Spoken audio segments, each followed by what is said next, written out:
Bonjour à tous, vous de partout, soyez bénis, c'est un plaisir de retrouver tout le monde, encore une fois, pour le meilleur. Et je n'ai aucun doute que tu ne repartiras pas comme tu es venu, que tu es au bon endroit. C'est là où il fallait que ton attention soit. Sois béni alors.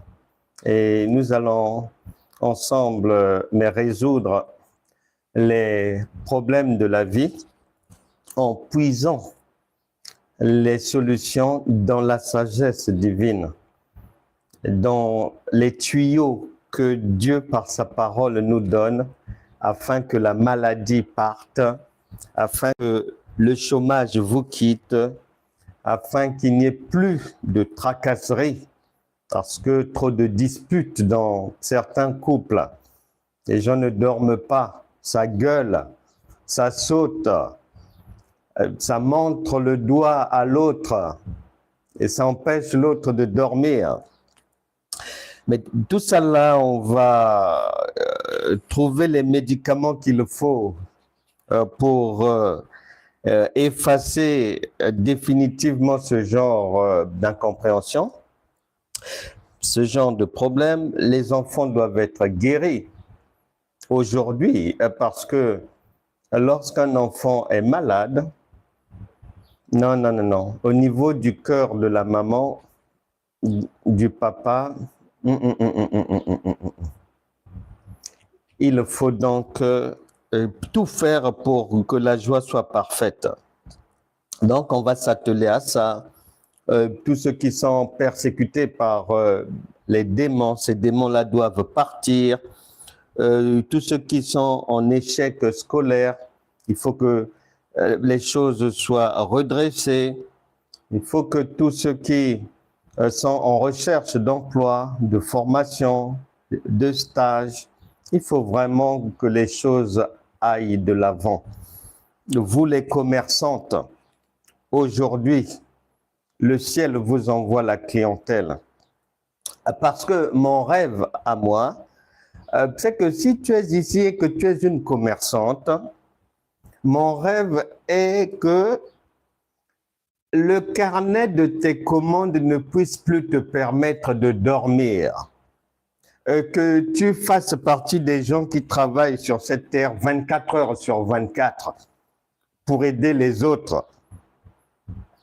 Et donc là, ce sont les souhaits, les désirs, et il y en a plein d'autres. Le Saint-Esprit connaît ce qui manque à la joie de tout un chacun, et pas de doute aujourd'hui, ton verre sera rempli. Je ne sais pas ce que tu prends, ce que tu bois. Est-ce que c'est du coca? Est-ce que c'est du whisky? Est-ce que c'est du champomis? Est-ce que c'est de l'orangina? Quoi qu'il en soit, aujourd'hui, que ça soit que tu prennes un diabolomante, aujourd'hui, ton verre sera plein et ta soif sera annulée.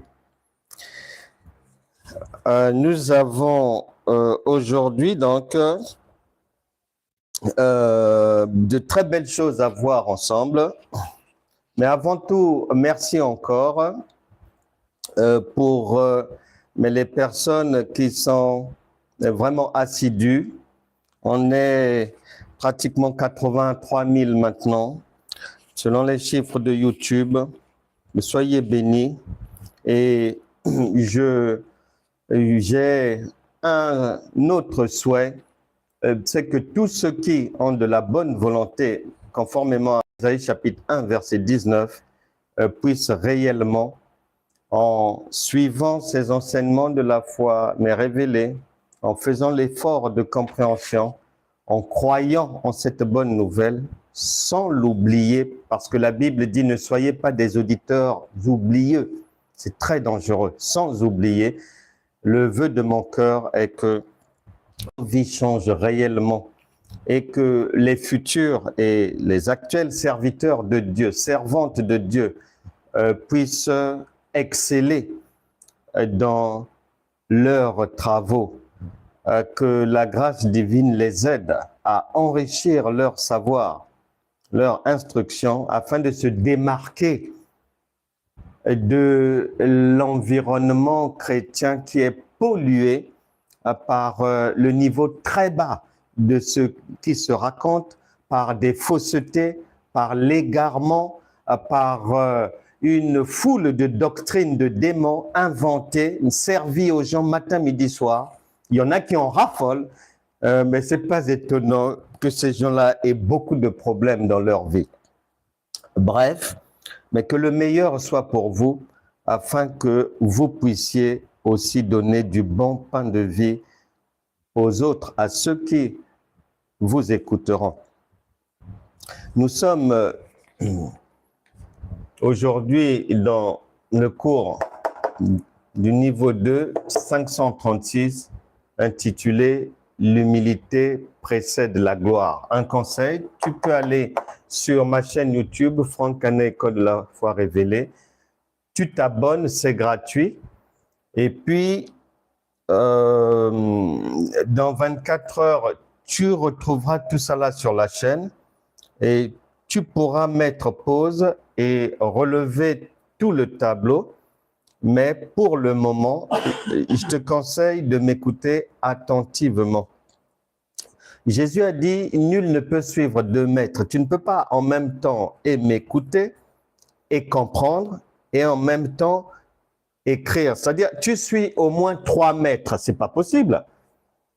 Donc, un conseil, écoute attentivement et demain, tu pourras t'asseoir, mettre pause et recopier le tableau. Parce que toute compréhension, toute connaissance, toute croyance commence par l'écoute.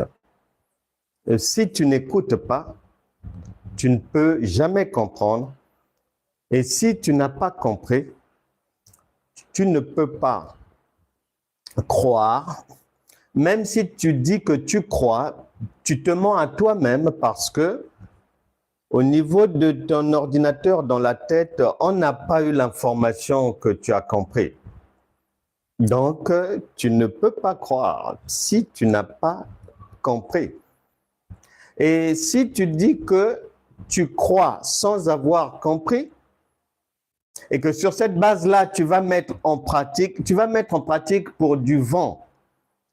Et malheureusement, beaucoup de chrétiens mettent en pratique des choses qui n'en valent pas la peine. Et ils souffrent. Et ils demeurent dans la servitude. Et la Bible dit, faute de connaissance. Donc, prends ton mal en patience, mais concentre-toi d'abord sur l'écoute. Nous parlons de l'humilité précède la gloire. C'est un verset biblique très connu du monde chrétien. Tout le monde connaît ce verset normalement. Et pour commencer,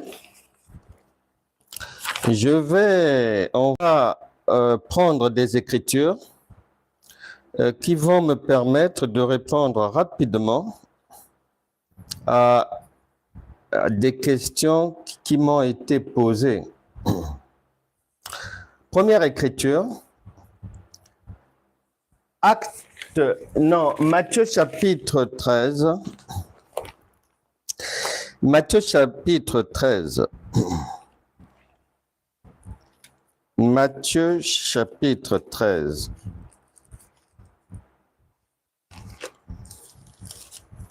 Matthieu chapitre 13,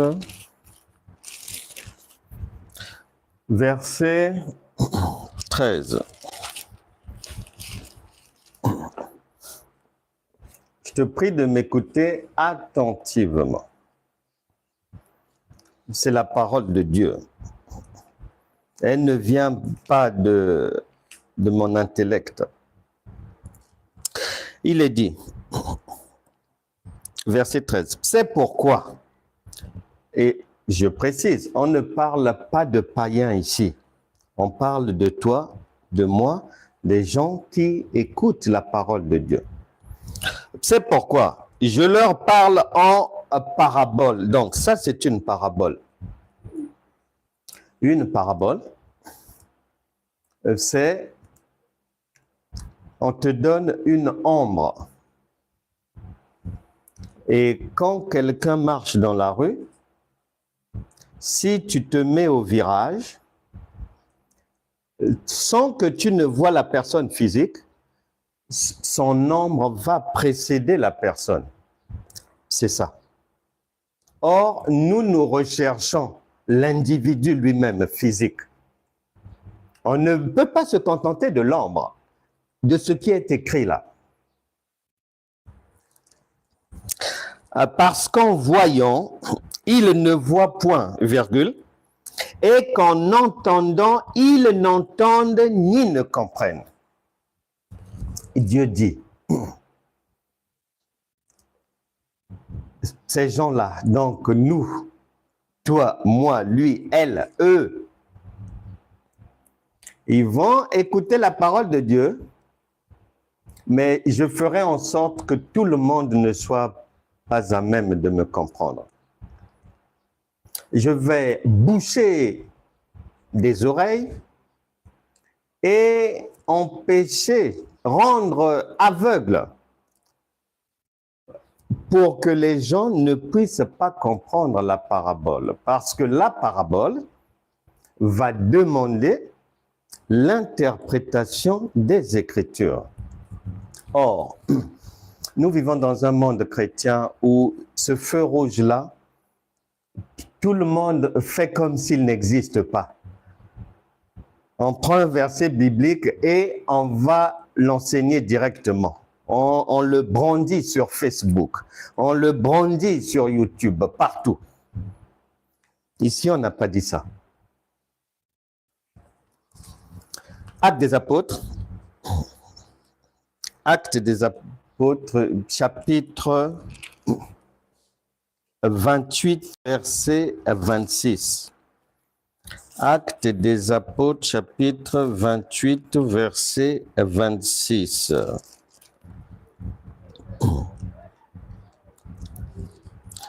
Le Saint-Esprit va répéter encore la même chose avec insistance pour dire que, attention, ne faites pas comme si je ne l'ai pas dit. Je l'ai dit. Il est dit ceci, Actes des Apôtres 28, 26. Va vers ce peuple et dis, deux points, vous entendrez de vos oreilles et vous ne comprendrez point. Ça, ce n'est pas de l'histoire, c'est l'actualité, c'est aujourd'hui. Car la parole de Dieu dit que toutes choses passeront, mais les paroles de Dieu ne peuvent pas passer. Elles sont toujours d'actualité.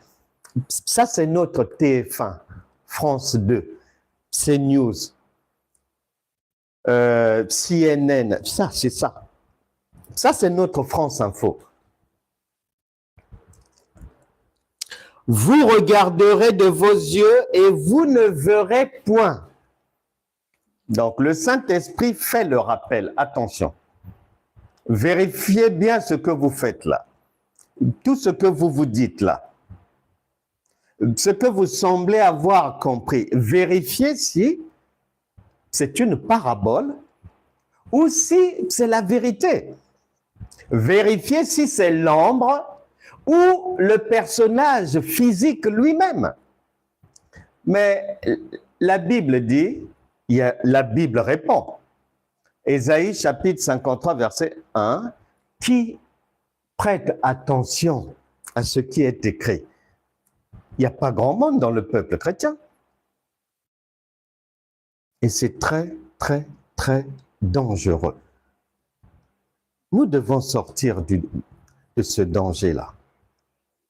Actes des Apôtres, chapitre 22, verset 17. Actes des Apôtres, chapitre 22, verset 17. Écoute bien ce qui est dit ici. De retour à Jérusalem, virgule, comme je priais dans le temple, je fus ravi en extase. Et je vis le Seigneur qui me disait, deux points, hâte-toi, virgule, et sors promptement de Jérusalem, virgule, parce qu'ils ne recevront pas ton témoignage sur moi. C'est un serviteur de Dieu.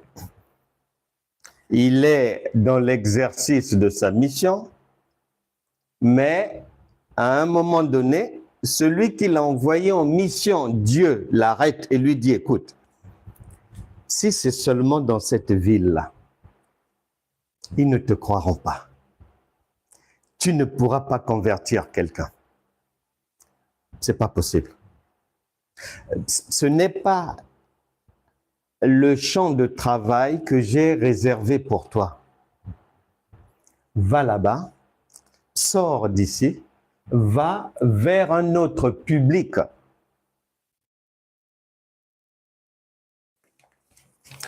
Ces écritures me permettent de répondre à ceci. Il y a des gens qui ont eu à me dire, des c'est le pluriel, c'est pas le singulier, je ne parle pas d'une personne, des gens. Me posant la question, mais comment se fait que nous cherchons des hommes et des femmes de Dieu qui enseignent ce que tu enseignes, et qui enseignent, qui expliquent comme toi, mais on ne trouve pas. Réponse, je ne suis pas le pasteur de tout le monde comme Paul, non. Ma Bible me dit, déjà, ici, ma Bible me dit qu'il y a des gens parmi ceux qui se disent croyants, qui sont maudits par Dieu. Ma Bible me dit encore, il y a des gens, 2 Timothée chapitre 3 verset 7, ils pourront écouter pendant des millénaires. Moi, Dieu, je ne leur permettrai jamais de me comprendre. Il y a des gens qui ne peuvent pas comprendre Dieu parce qu'ils sont têtus. Il y a des gens, comme ils croient au mensonge, 2 Thessaloniciens chapitre 2 verset 9 à 11, Dieu les maudit pour qu'ils continuent à croire au mensonge seulement. Toute vérité. Ils sont allergiques. C'est-à-dire, leur destinée, c'est de conduire leurs pieds et de prêter leurs oreilles à tout ce qui est faux seulement, c'est tout. Il y a des gens ici qui ils ne peuvent pas comprendre parce qu'ils sont au mauvais endroit. Il y a des gens qui ne vont pas comprendre parce que ils vivent dans le péché. Bref, il y a plusieurs catégories de personnes qui écoutent la parole de Dieu. Donc, sur ces bases-là, il est impossible que beaucoup de gens puissent me comprendre déjà. Ensuite, si déjà quelqu'un n'aime pas faire travailler son cerveau, je suis un pasteur du cerveau. Je suis comme Jésus, j'enseigne et j'explique l'enseignement par la démonstration. Maintenant, si quelqu'un, ça fait 35 ans, son cerveau est en vacances, il ne peut pas me comprendre. Je parle la langue française. Si quelqu'un a du mal avec la langue française, personne n'aura du mal à me comprendre. Si quelqu'un ne veut pas, c'est-à-dire il est habitué à la robotique chrétienne, La personne ne veut pas qu'on lui demande de réfléchir. Elle veut seulement qu'on lui donne des ordres. Prie comme ça, jeûne comme ça, va là-bas, viens ici. Donc, la personne est spirituellement militarisée à outrance. Elle ne peut pas me comprendre. Ensuite, il est dit, il y a aussi des gens qui n'aiment écouter que les pasteurs de leur pays. Dieu n'est pas comme ça, mais l'homme est comme ça aussi. Il y a des gens qui n'aiment écouter les pasteurs uniquement de leur clan, de leur ethnie. Donc, plusieurs raisons vont faire que quelqu'un ne puisse pas, c'est-à-dire ne peut pas supporter cette vérité. Et une personne qui me disait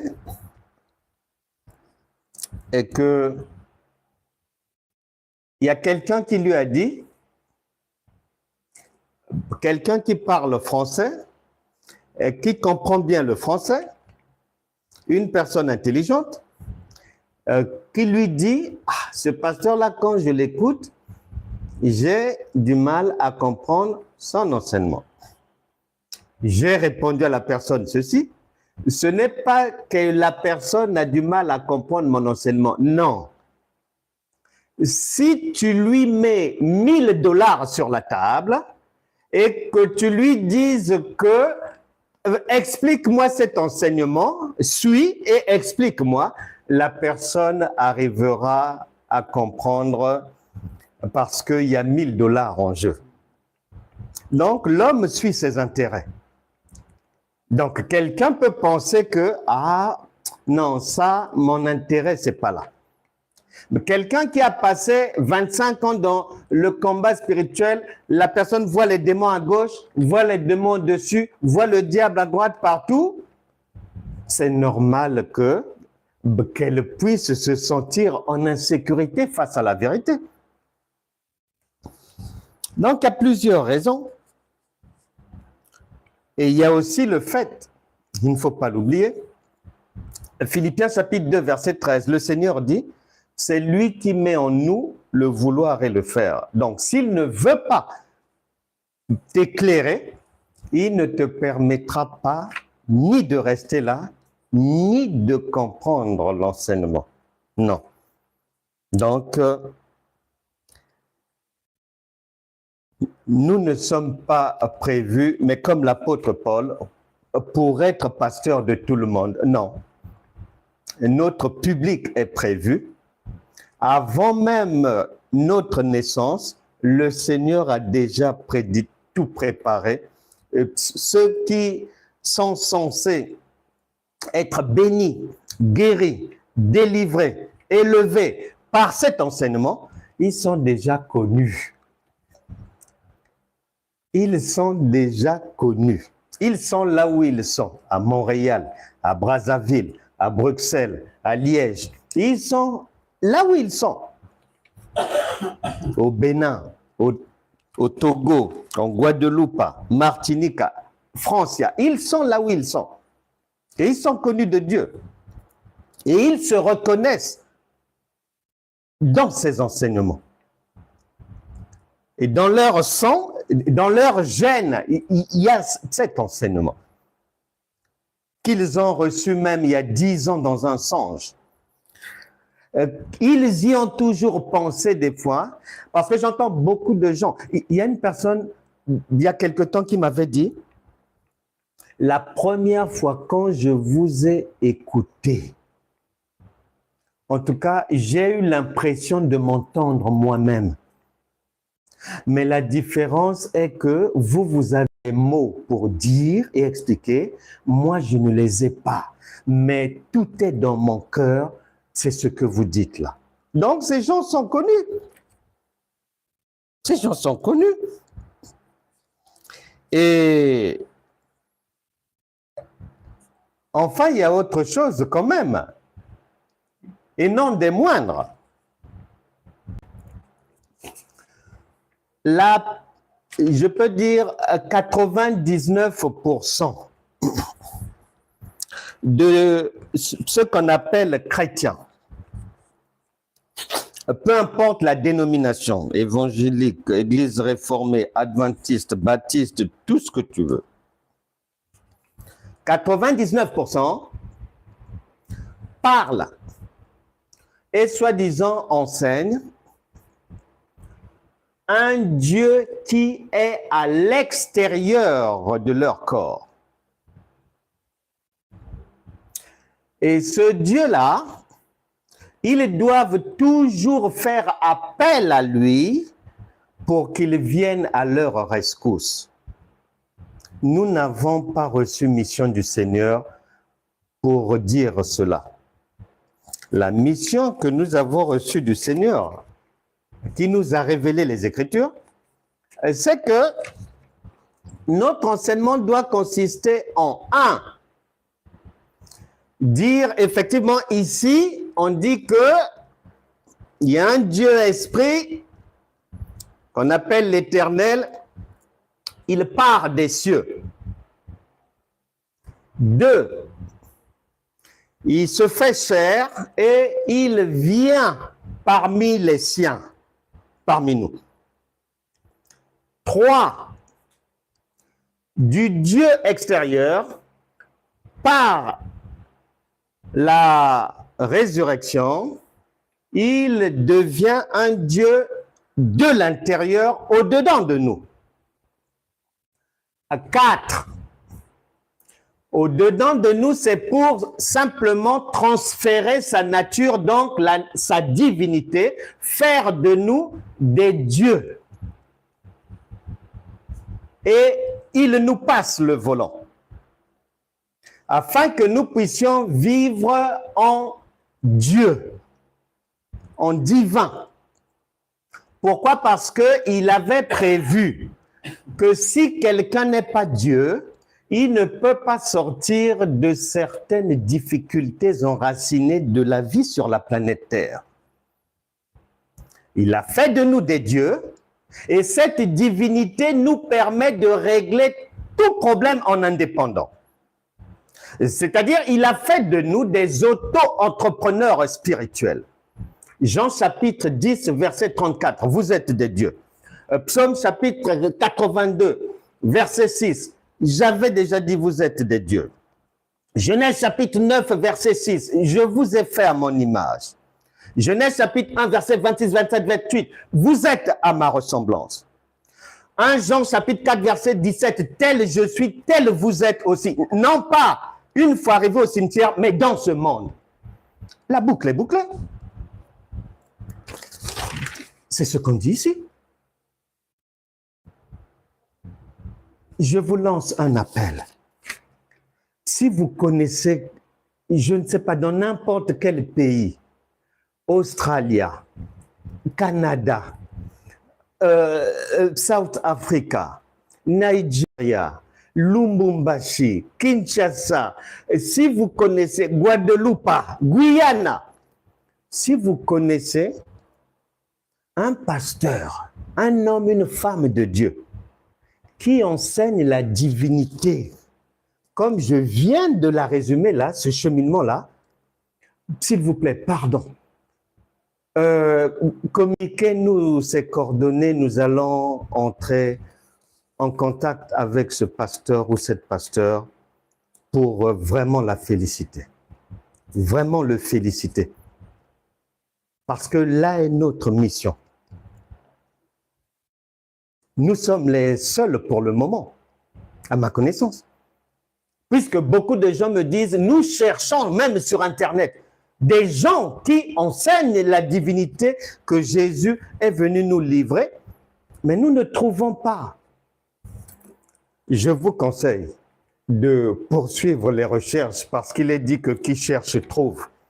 Il doit bien y avoir une femme, même en Australie, à Perse ou quoi, même en Nouvelle-Zélande, même en Papouasie-Nouvelle-Guinée. Il y a bien une prophétesse quelque part. qui est sur la même longueur d'onde que nous. Si vous trouvez un nom, vraiment communiquez-nous mais ce nom. Et puis, nous allons entrer en contact avec ces personnes qui ont le même sang que nous. Donc, c'est normal que tout le monde ne puisse pas me comprendre. Ce n'est pas prévu. Les autres enseignent un Jésus qui doit venir les aider lorsqu'ils sont en difficulté. Il doit venir du Pérou.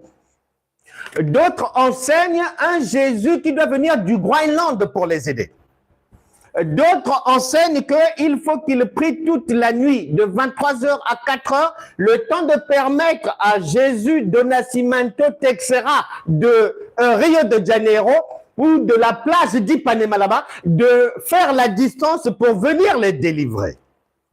Et nous, nous ne connaissons pas ce Dieu du dehors. Il est venu du dehors, oui, nous sommes d'accord. Il nous a transmis quelque chose. Oui, nous sommes d'accord. Actes des Apôtres, chapitre 1, verset 8. Vous recevrez une puissance, d'accord. Maintenant, en cas de coup dur, l'appeler encore du dehors pour qu'il vienne nous aider. Nous disons non. Non, non, non, non. Nous disons non, non, non, non, non, non, non, non. Non, non, non, non, non. Lorsque le facteur vient te livrer ton colis, tu ne peux plus faire encore appel à lui. Il est parti. Tu as reçu la livraison du colis.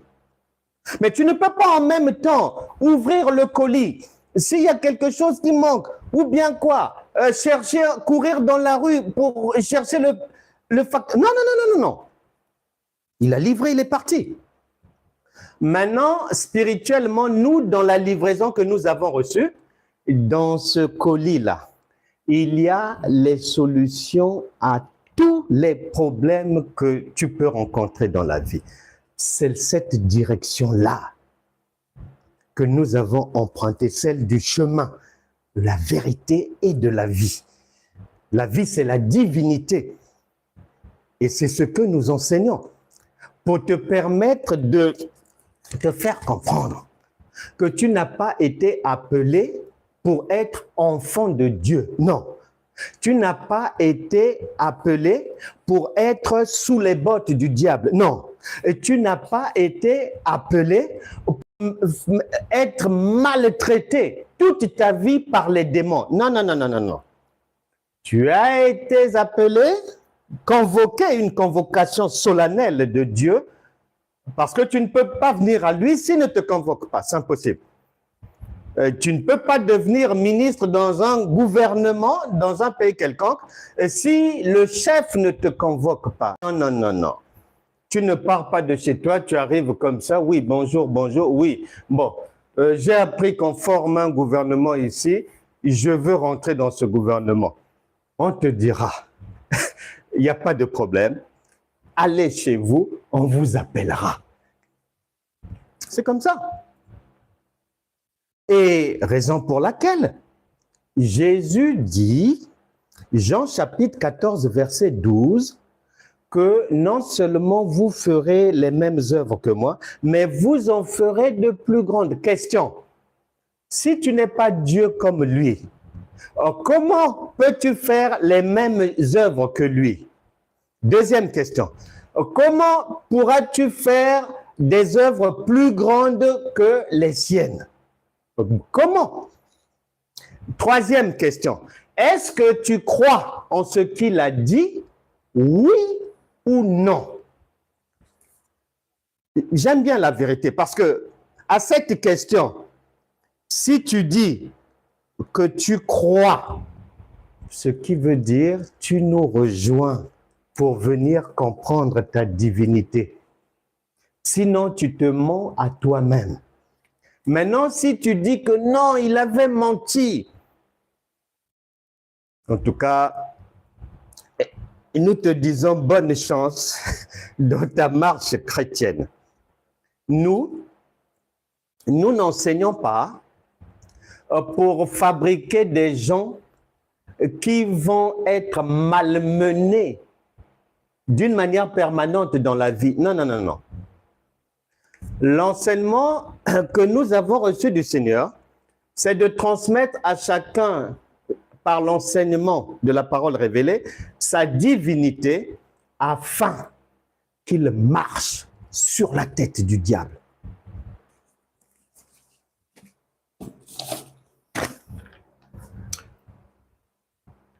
L'humilité précède la gloire. Si tu écoutes attentivement, ça va te permettre de comprendre, pour la énième fois, que les autres, puisque nous sommes seuls sur notre autoroute, parce que nous dirigeons, nous marchons sur l'autoroute de la divinité. Nous ne sommes pas sur l'autoroute des enfants de Dieu, là où il y a les rats, les poux, là où le diable maltraite, là où les démons font souffrir les gens. Non, non, non, non. Nous sommes sur l'autre autoroute, où il y a le sabbat, le repos. On ne souffre pas. Et si un aventurier, une aventurière, c'est-à-dire par ignorance, s'hasarde sur notre autoroute, c'est-à-dire nos véhicules réduisent la personne en miettes directement. Et il n'y a pas de miséricorde chez nous à ce moment-là. Puisque la personne a franchi, c'est-à-dire plus qu'un feu rouge, c'est deux mondes différents. Et sur l'autre autoroute des chrétiens, des 99% des chrétiens, là-bas, quand les gens lisent le verset « L'humilité précède la gloire », ah oui, il ne faut pas être dans l'orgueil, il faut être humble. Ils comprennent ça en français de France. Dieu n'est pas français. Écoute maintenant bien. C'est pour la énième fois que nous démontrons votre égarement. Avec vos pasteurs, vous êtes fous, folles, égarés complètement. Écoute bien. Dieu ne parle pas de ça. Dieu ne parle pas de ça. Les gens, la famille Liadei en général sont à l'ouest, au bord du chemin, dans les ravins, les caniveaux. Tu n'as rien à faire là-bas. Viens sur le bon chemin.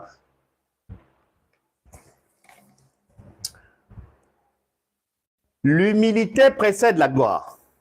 La gloire appartient à Dieu et c'est lui seul qui la transmet. Luc chapitre 2, verset 14. Luc 2, 14.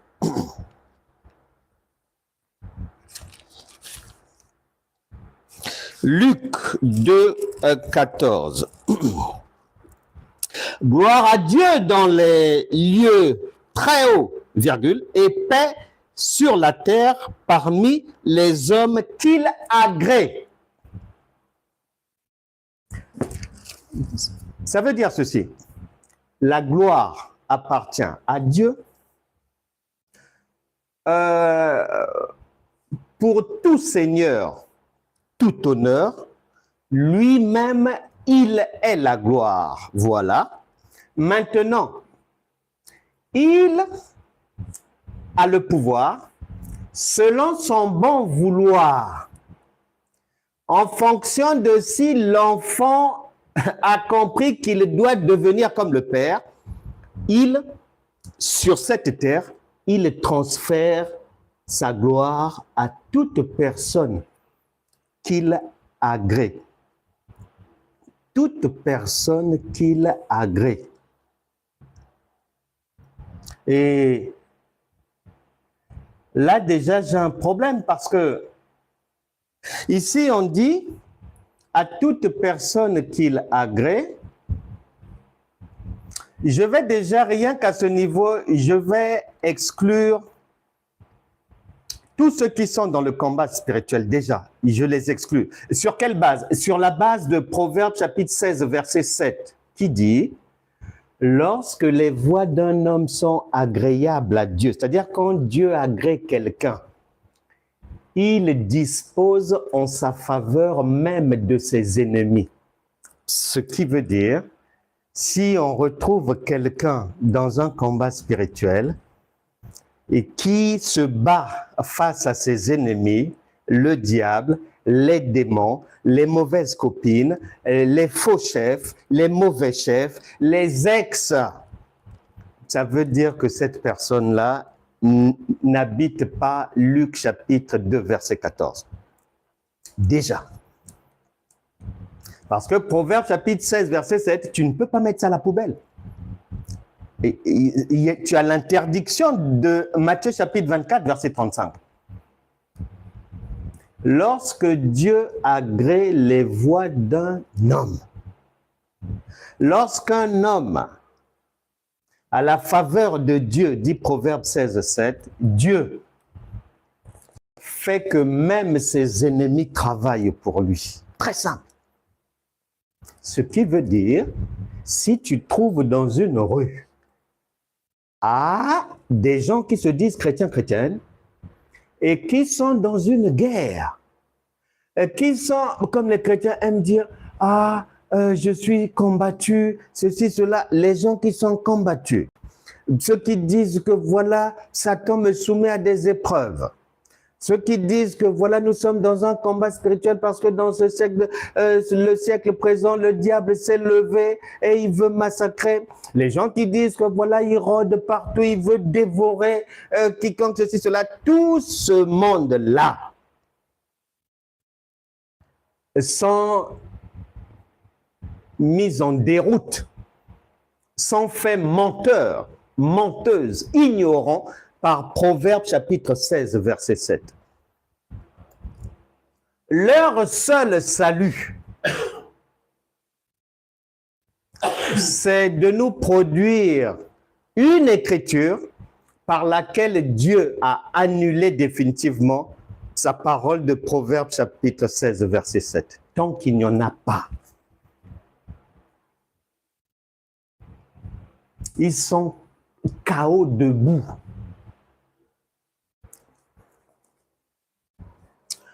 La gloire, c'est-à-dire on a dit que Dieu, c'est à lui qu'appartient la gloire, il est la gloire et il la transmet à quiconque lui est agréable. Or, nous savons qu'il y a Hébreux chapitre 11, verset 6 qui nous a déjà prévenu que sans la foi, nul ne peut être agréable à Dieu. Attention. Hébreu nous prévient, attention, ne courez pas trop vite comme les chrétiens. Ne faites pas des conclusions hâtives comme ça, là. Réfléchissez bien. Hébreu chapitre 11, verset 6 nous dit, attention, pour être agréable à Dieu, il faut passer par l'avenue de la foi. Et Galates chapitre 3, verset 23 vient ajouter, vérifie bien que cette foi-là soit révélée. Ce n'est pas la foi de waouh, waouh, waouh, waouh. Non. Ce n'est pas Dieu Tout-Puissant, que mon cœur considère tout l'univers créé par son pouvoir. On n'a pas dit ça. Il ne s'agit pas de ça. Tu prends Hébreux chapitre 11, plus Galates chapitre 3, verset 23. Tu peux même ajouter plus Matthieu chapitre 16, verset 16, 17, 18, plus Proverbe chapitre 29, verset 18. On t'informe que la foi, cette gloire-là, pour que tu puisses la voir, il faut passer par la foi révélée. Et il y a deux conditions. Hébreux 11, 6, la foi. Galates 3, 23, elle doit être révélée. Mais comme Dieu se cache, la foi doit être révélée. Et dans Actes des Apôtres chapitre 9, verset 5, dans Galates chapitre 1, verset 22, on vient t'informer que cette foi-là, révélée, c'est un homme. et il s'appelle Jésus. Maintenant, Deutéronome chapitre 29, verset 29 vient te donner l'information. Attention, cet homme-là, il se cache. Tu peux finir toutes les avenues ici, tu ne le trouveras pas. Il parle par parabole, il se cache. Il se cache. Il ne se montre pas à n'importe qui. Et tu es là, tu parles mal à tes enfants, et à 22 heures, tu es là. Seigneur, je m'apprête à dormir.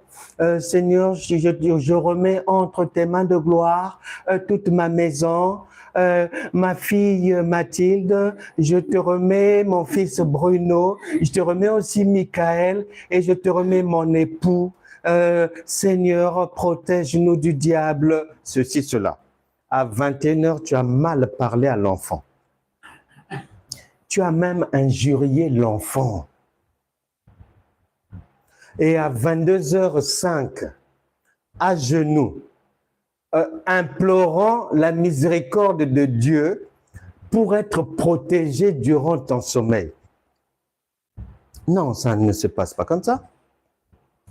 Non. Non, non, non, non, non. Non. Et tu ne peux pas le voir comme ça. Non, non, non, non. Tu ne peux pas le voir comme ça. On ne le voit pas par la parlotte. C'est pas parce que je vais parler de 8h à 11h. Oh Dieu, vois-moi. Oh Seigneur, nous sommes là. Ah Seigneur, tu as dit que l'ange de l'Éternel campe autour de tous ceux qui le craignent. Ah nous, Seigneur, j'ai confiance en tes anges parce que nous sommes de ta famille. Nous sommes les gens de la maison de Dieu. Même citer les versets. Vomir ce que tu as appris par cœur, ça ne veut pas dire que tu vas trouver là où il se cache. Tu vois pas que même à la télé, la chasse au trésor, c'est difficile. Tu vois pas que tout le monde ne trouve pas. Et que pour trouver, il faut bien lire les indications et tout du parcours de ceci, cela. Bon, maintenant, si au lieu de lire, tu danses, tu peux pas trouver. Dieu se cache, donc la gloire de Dieu, qui est Dieu, qui doit être révélée, est d'abord cachée. Il faut découvrir et on t'indique comment découvrir cette gloire-là. C'est par la révélation divine. C'est pas en chantant, c'est pas en dansant, c'est pas en manipulant des billets de banque. Non, non, non, non, non, non. Proverbe, chapitre 25, verset 2. Proverbe, chapitre 25, verset 2. Proverbe, chapitre 25, verset 2. La gloire de Dieu, virgule, c'est de cacher les choses. Tu vois? Quand je gloire.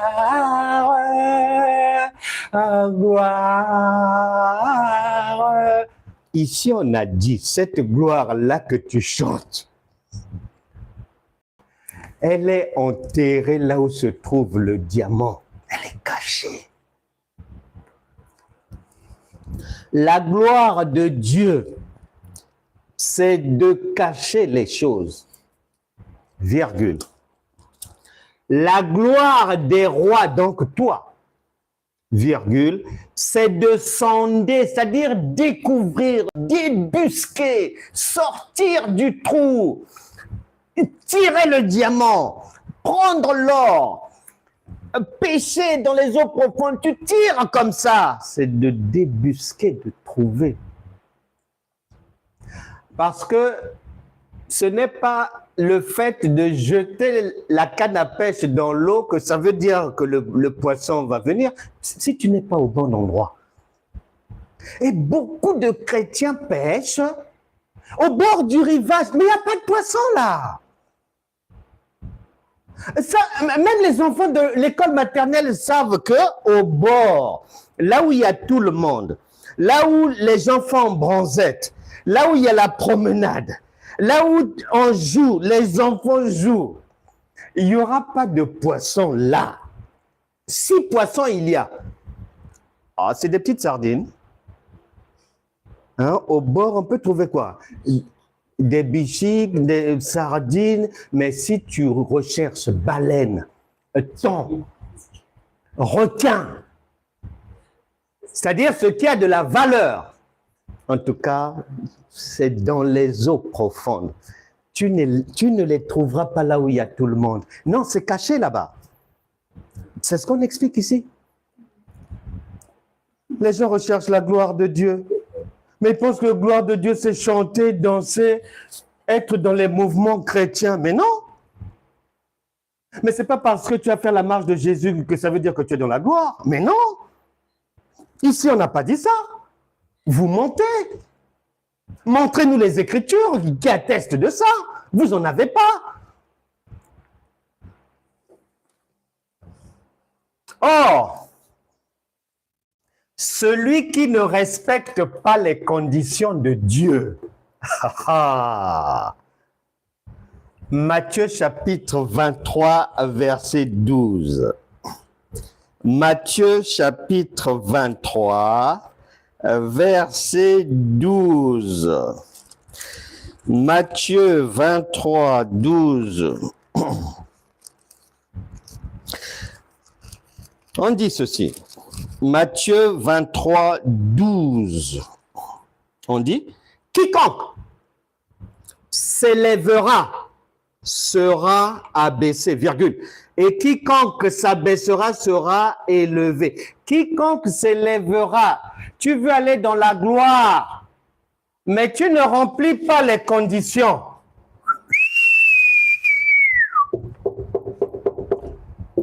Tu veux aller dans la gloire, mais tu es orgueilleux.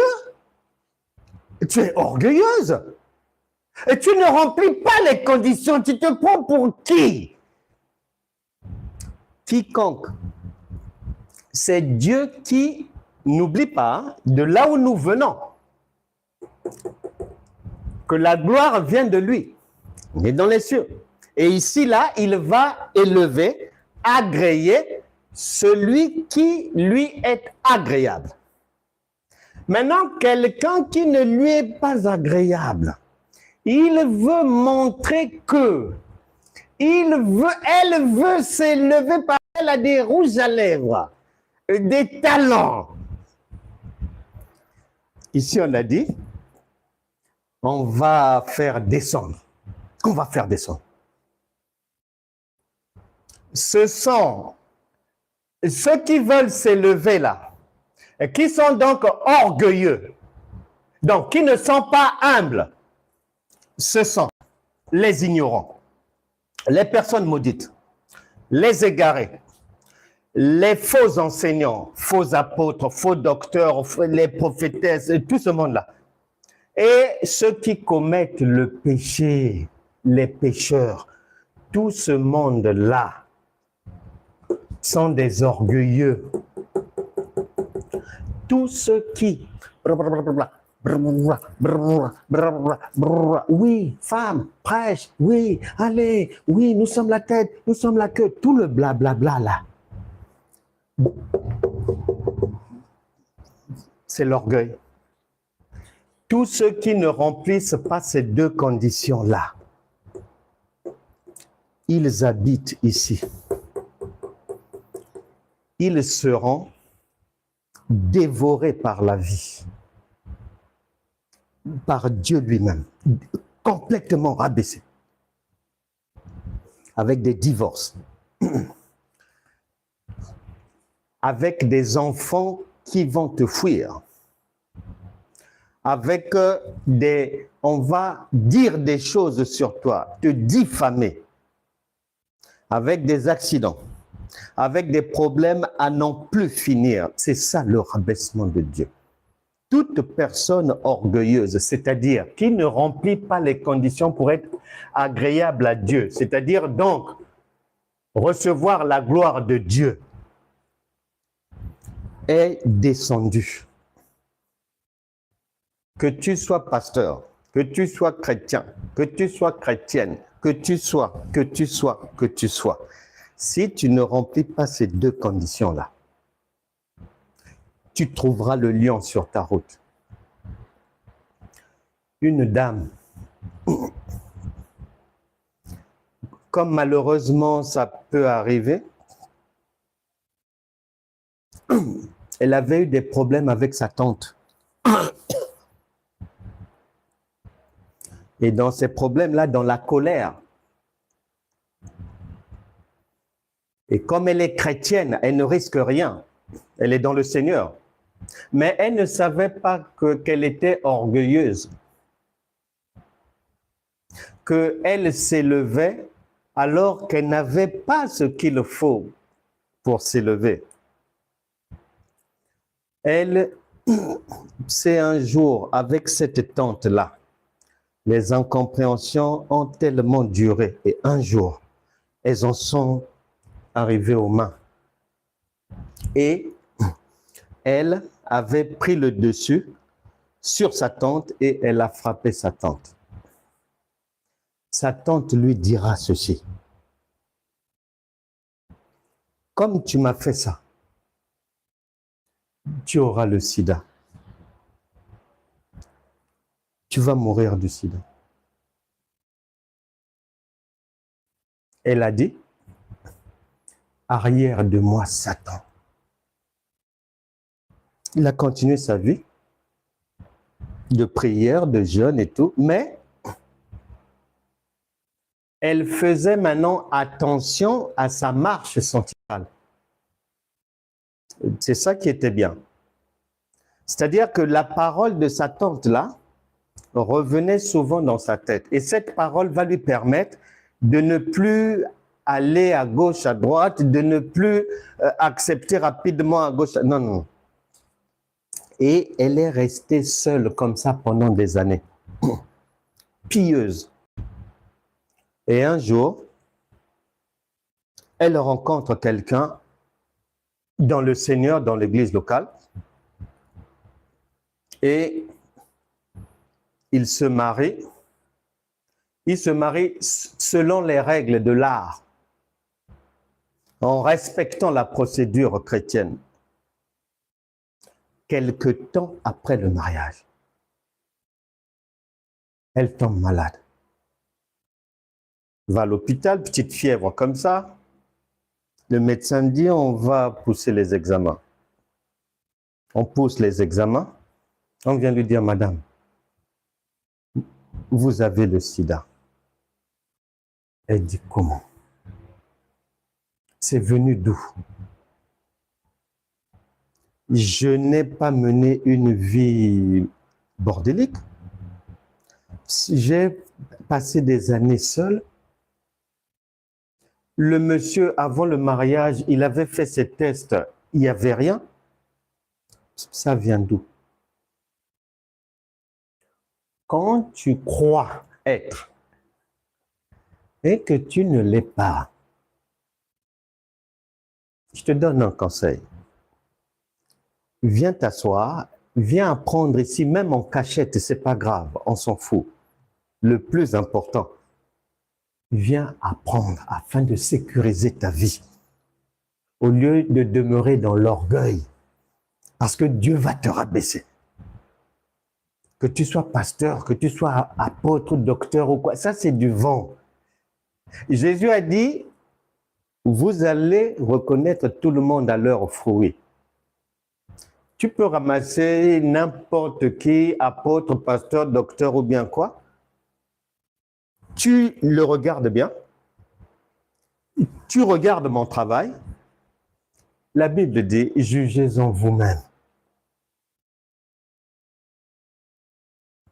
Il faut faire attention. Les gens là, les ignorants, maudits, égarés, faux enseignements, les pécheurs, c'est cela.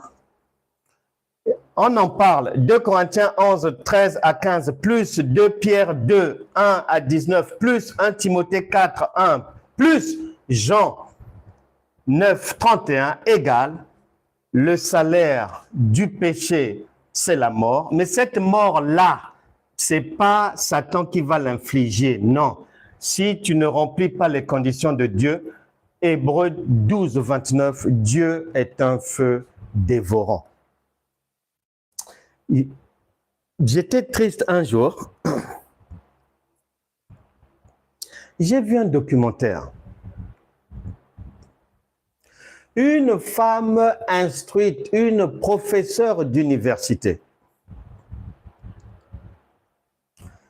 mariée, mère d'enfants. Elle découvre quelqu'un qui parle de Dieu quelque part. Ça se passe dans l'Est de la France. Dans ce que l'État appelle une secte. Elle est convaincue de ce que le chef de la secte dit. Et la secte est logée loin de la ville dans une ferme. Et les sectorisés, ils ont créé leur propre petit monde dans cette ferme-là. Cette femme-là, croyante, instruite, va réussir. Souviens-toi de Matthieu chapitre 23, verset 12. Celui qui va essayer de s'élever, celui qui est orgueilleux, celui qui croit connaître, mais qui ne connaît pas, Dieu le réduit en cendres. Dieu, il te maudit littéralement. Mais sauf que quand Dieu maudit ou il frappe, au début, même toi-même, tu ne sauras pas. Et même les gens peuvent ne pas percevoir en toi, mais quelqu'un dont la vie est déjà morte. Cette femme a réussi à convaincre son mari de rejoindre la secte. Maintenant, cette secte-là, où ils étaient une cinquantaine de personnes, quand tu entres dans la secte, tu te libères, c'est-à-dire, puisque tu entres pour le paradis, parce que dans cette ferme-là, pour eux, ça c'est le paradis. Et nous qui sommes en dehors de leur ferme, nous sommes dehors. Maintenant, pour rentrer dans leur jardin d'Éden, là, tout ce que tu as acquis dans le monde, tu dois t'en débarrasser. Donc, elle a réussi à faire avaler à son mari vente de la maison, vente des voitures, récupération de l'héritage et de madame et de monsieur. Tout ce package-là, avec les comptes épargne et tout ceci, cela, remise au chef de la secte, prenez. Nous voici, notre rêve, c'est de gagner notre place dans le jardin. Nous sommes là. Et quand je voyais le documentaire, donc il y a une cinquantaine de personnes, c'est des fonctionnaires. J'ai même vu dedans une femme militaire, il y a des ingénieurs, etc., etc. Donc, c'est-à-dire, ces gens-là, ils ont vendu tous leurs biens. Ils ont remis. Maintenant, tous ceux qui travaillent, les salaires sont remis. Et le chef de la secte, il a le pouvoir et l'obligation de transmettre la divinité c'est étrange, à toutes les femmes de la secte. Donc, il a eu des rapports avec toutes les femmes de la secte. Et leurs maris sont là aussi dans la secte. Tu as vu quand Dieu maudit, ça se passe comment? Tu deviens comme quelqu'un qui n'a pas de cerveau. Très dommage. Quand quelqu'un pense connaître, alors qu'il est en train de se tromper,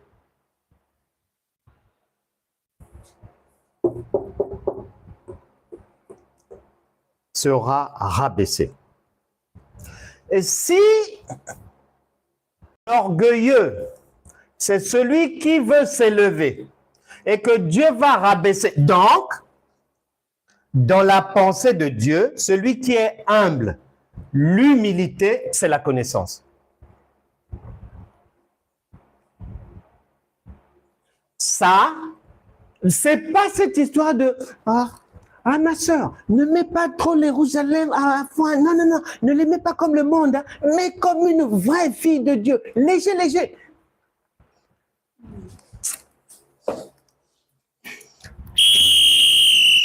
C'est pas ça. C'est pas ça. C'est la connaissance. Celui qui est humble dans la pensée de Dieu, c'est celui qui connaît, puisqu'il s'est assis au pied de la croix pour apprendre, il a cherché à savoir, il a posé des questions, il s'est soumis à l'ordre divin, il respecte les principes de Dieu. C'est celui-là. 1 Timothée chapitre 6. 1 Timothée chapitre 6. 1 Timothée chapitre 6. 1 Timothée chapitre 6. Verset 3. 1 Timothée 6, 3. Je n'invente rien, ma Bible est là, ouverte. Je lis. Si quelqu'un, écoute bien, hein, si quelqu'un enseigne de fausses doctrines, virgule, et ne s'attache pas aux saines paroles de notre Seigneur Jésus-Christ et à la doctrine qui est selon la piété, virgule, il est enflé d'orgueil, virgule, il ne sait rien. L'orgueilleux, c'est celui qui a la tête vide, même s'il veut, il veut montrer, il veut. Même s'il marche avec les talons, toc, toc, toc, le micro. Ici, on a dit, ne sois pas impressionné par ça. Je relis. Si quelqu'un enseigne de fausses doctrines, les doctrines des démons, oh, ma soeur, c'est ta grand-mère qui est derrière toi. Oh, et tu as vu ton mari dans un rêve, il marchait derrière toi avec un couteau. C'est un sorcier. Ah, ma soeur, faut divorcer, vaut mieux. Si tu ne veux pas qu'il te tue. Là, je crois que c'est un dernier avertissement. Ne dors plus dans cette maison. Aujourd'hui même, avant 17h, prends tes clics et tes claques. Avant d'être la prochaine victime. Ce sont les doctrines des démons. Et ne s'attache pas aux saines paroles de notre Seigneur Jésus-Christ et à la doctrine qui est selon la piété, virgule, il est enflé d'orgueil, virgule, il ne sait rien. Les orgueilleux, ce sont ceux qui... Mais toi, tu penses qu'il connaît. Quelqu'un est là, les séances de... on a même inventé un concept là d'adoration. Ils peuvent adorer Dieu de peut-être 20h à 23h en disant, donc avec un fond musical comme ça, oh Seigneur, toi qui es le plus haut, oui, dans ce monde nous croyons, oui, nous savons que tu es toujours là, oui, tu es avec nous Seigneur, nous ne lâcherons pas prise, même si nous sommes combattus, nous savons que nous avons déjà gagné la vie éternelle.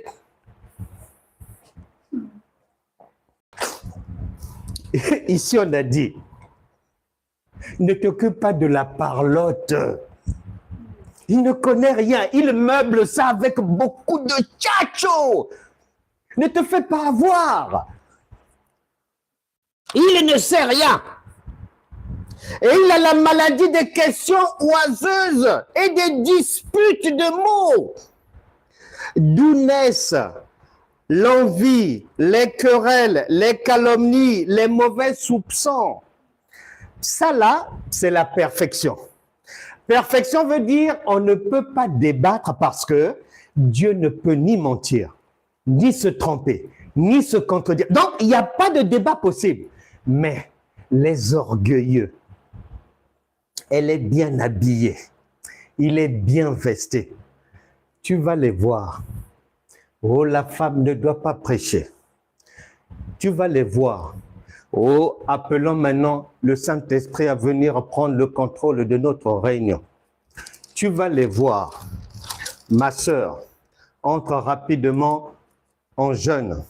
Et quand tu finiras avec ton jeûne-là, ce problème-là est tellement sérieux. Et tu sais que nous sommes en train d'aller lentement mais sûrement vers la fin de l'année.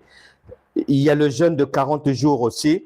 Les prières que tu n'auras pas pu faire maintenant, tu les rattraperas dans le jeûne des 40 jours. C'est tout ce monde-là. Des orgueilleux, des ignorants, des orgueilleux, des ignorants. Or, celui qui est humble dans la pensée de Dieu, c'est celui donc qui a la connaissance. Proverbe 22 à 4 va venir ajouter de l'eau à notre moulin.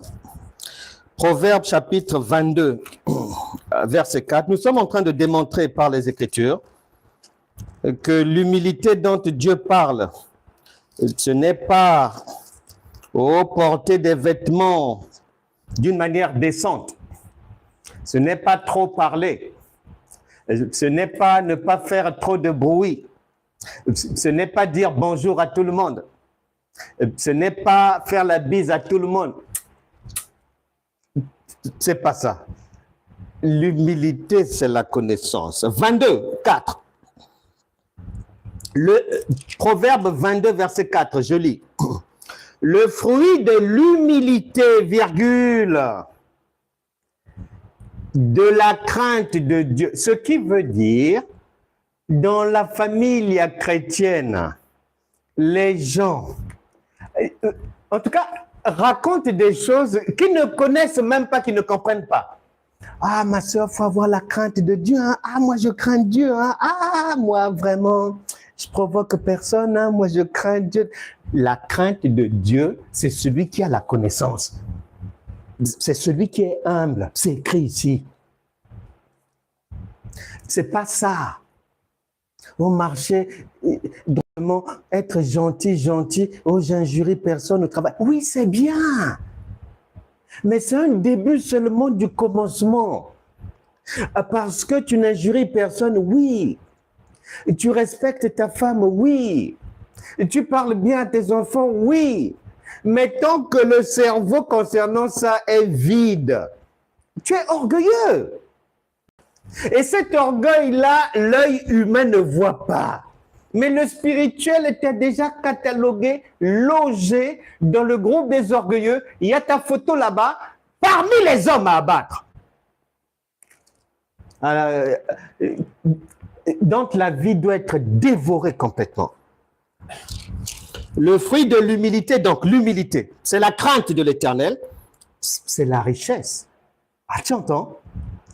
Celui qui est humble est riche. Or, je vous ai déjà enseigné que le riche dans la pensée de Dieu, c'est celui qui connaît. Et Dieu appelle l'ignorant, l'orgueilleux, celui qui ne connaît pas, le pauvre.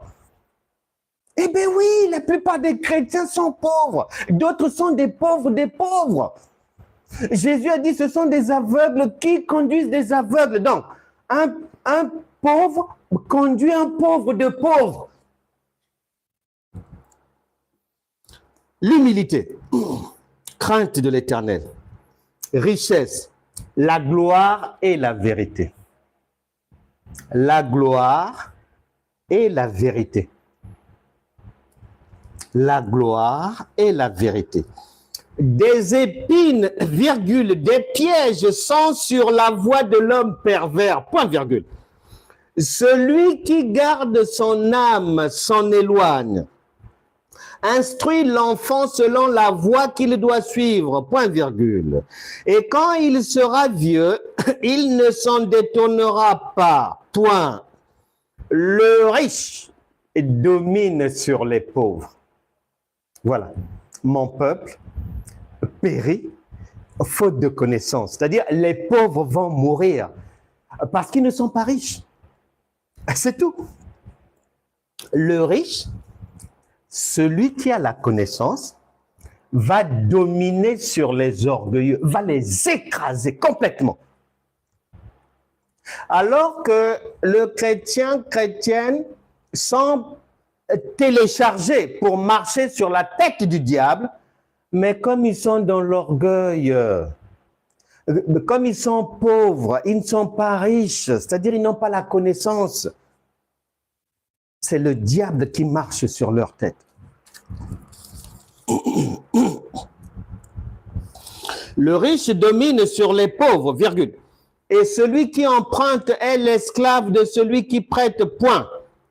Celui qui sème l'iniquité moissonne l'iniquité. Là, ça veut dire, regarde, on a commencé par l'humilité. Et ici, on poursuit les explications. Nous recherchons la vérité, on quitte l'ombre pour aller chercher le vrai corps. On nous dit que si tu moissonnes l'orgueil, donc l'iniquité, tu vas ramasser. Et la verge de sa fureur disparaît. L'homme dont le regard est bienveillant sera béni. C'est-à-dire celui qui est humble sera béni. Parce qu'il donne de son pain aux pauvres. C'est-à-dire, exemple, là, ce que je fais, je suis en train de vous donner de mon pain. Je fais la distribution des pains. Nous sommes dans la multiplication des pains.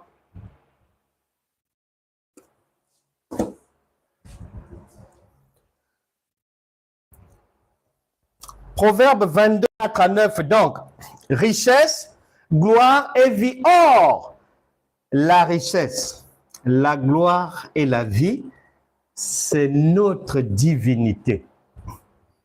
Il y a eu le transfert. Si tu reçois ça de Dieu, la connaissance, si tu reçois ça, sa nature, et que tu as la vie divine. C'est Galates chapitre 2, verset 20. Ce n'est plus moi qui vis, c'est lui en moi. Et 1 Jean 4, 17, tel ton Père est, et tel tu es dans ce monde. C'est la vie divine. C'est la vie divine. L'humilité, en fait, celui qui est humble dans la pensée de Dieu, il a la vie divine. C'est un Dieu, c'est un divin. C'est un divin. Et le divin, celui qui a la vie divine, il marche sur la tête du diable. Le diable ne peut pas venir le chercher. Si le diable commet l'erreur de venir le chercher, il est écrasé. Et Jésus a dit en Luc chapitre 10, verset 18, « Oh, Satan était déjà tombé. » Mais si tu es dans l'orgueil, c'est-à-dire si tu es dans l'ignorance, l'égarement, maudit, dans les faux enseignements, église, cimetière, dans la fausseté totale, dans le mensonge, en tout cas, si tu es pauvre, oh, c'est Satan qui va marcher sur ta tête, comme c'est le cas de beaucoup de chrétiens. Beaucoup. Obligés de jeûner, de prier, d'essayer d'échapper aux griffes du diable, de livrer un combat, être en guerre, et de demander pardon matin, midi, soir, ceci, cela. Une pauvreté totale, à l'extrême, des esclaves. Je garde un très bon souvenir. Il y a quelques années, Du côté de Kinshasa, il y a eu un événement merveilleux.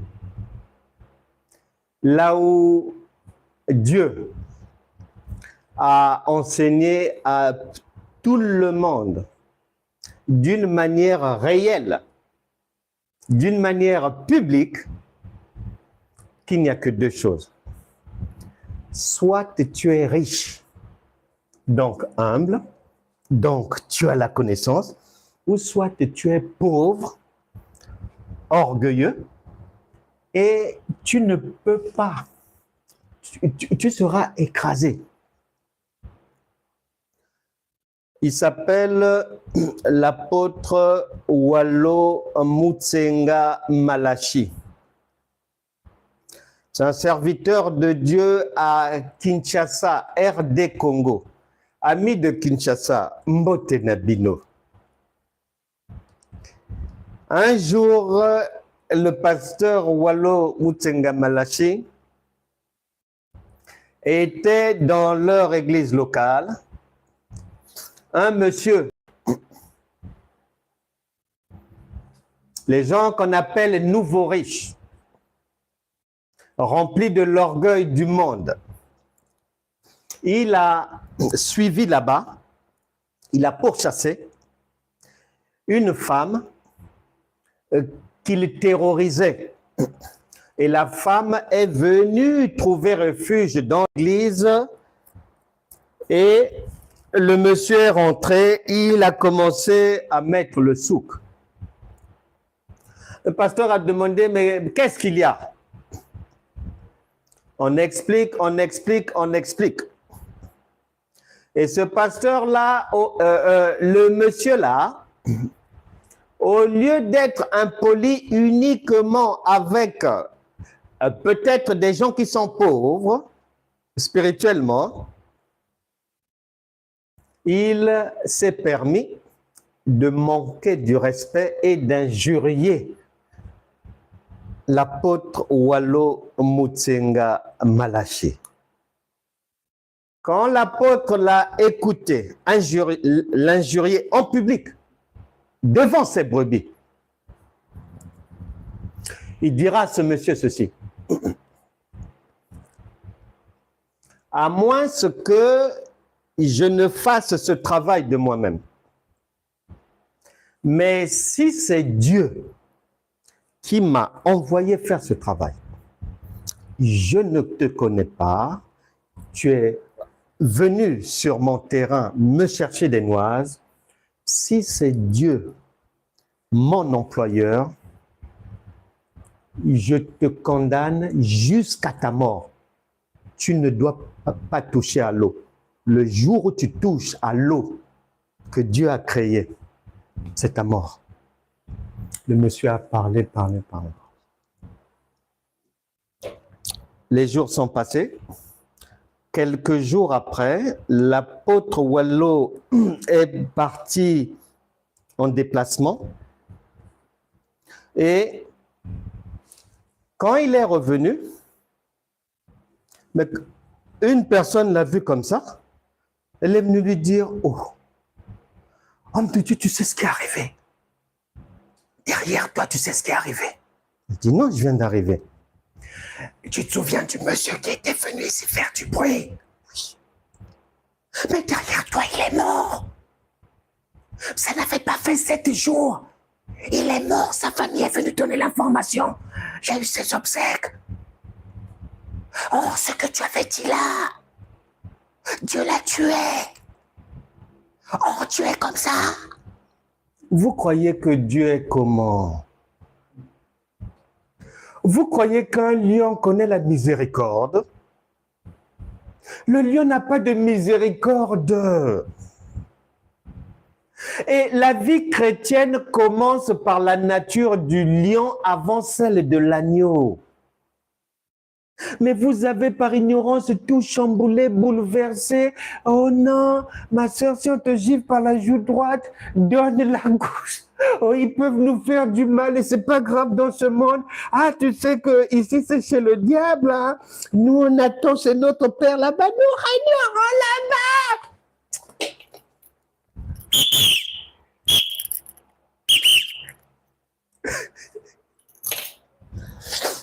nous sommes appelés d'abord à régner ici. Si tu veux régner là-bas, oui, mais commence ici. Parce que tu ne peux pas régner là-bas sans avoir une expérience d'ici. Donc, attention. Attention. La nature divine commence par celle du Père. Le Fils ne peut pas venir avant le Père. C'est un Père qui engendre son Fils. Et la Bible t'explique que le Père, c'est un lion. Le Fils, l'agneau, il vient après. Mais quand toi, tu deviens fils qui n'a pas de père, et tu dis aux gens que ton père, c'est l'agneau, ta mère, c'est qui? C'est l'agneau aussi. Oh, ah bon? Ici, on n'a pas dit ça. Ici, on a dit, tu es engendré par le lion de la tribu de Juda. Ensuite, tu reçois l'agneau. Et ce qui fait que le jour de ta conversion authentique, tu reçois Jean chapitre 14, verset 23. Moi et le Père, c'est-à-dire l'agneau et le lion, nous venons faire notre demeure en toi. Maintenant, quand les égarés, les faux apôtres, les faux docteurs, la fausseté veut mener une marche chrétienne uniquement agneau, le lion est nulle part, dévoré. C'est la mort, hein? Il faut faire attention. Conséquence. Les orgueilleux, leur adresse, c'est et Osée chapitre 4, verset 6. Mon peuple périt faute de connaissance. Psaume chapitre 82, verset 7. Vous allez mourir. Psaume 31, verset 24. Psaume 31, 24 dit ceci. 31, 24. Aimez l'Éternel, virgule. Vous qui avez de la piété, c'est-à-dire la connaissance. L'Éternel garde les fidèles, virgule. Et il punit sévèrement les orgueilleux, c'est-à-dire les ignorants. Mon peuple périt faute de connaissance. Il punit. On n'a pas dit avec douceur, on n'a pas dit simplement, on a dit, il punit sévèrement, il écrase. Ceux qui ont le crâne vide, ceux qui ont une marche chrétienne sans cerveau, ceux qui sont dans la robotique chrétienne, le lion va les avaler. Et ici, ce qui est bien, c'est que aimez l'Éternel, virgule, vous qui avez de la piété, l'Éternel garde les fidèles. Donc, un fidèle, c'est celui qui a la connaissance. Tu suis?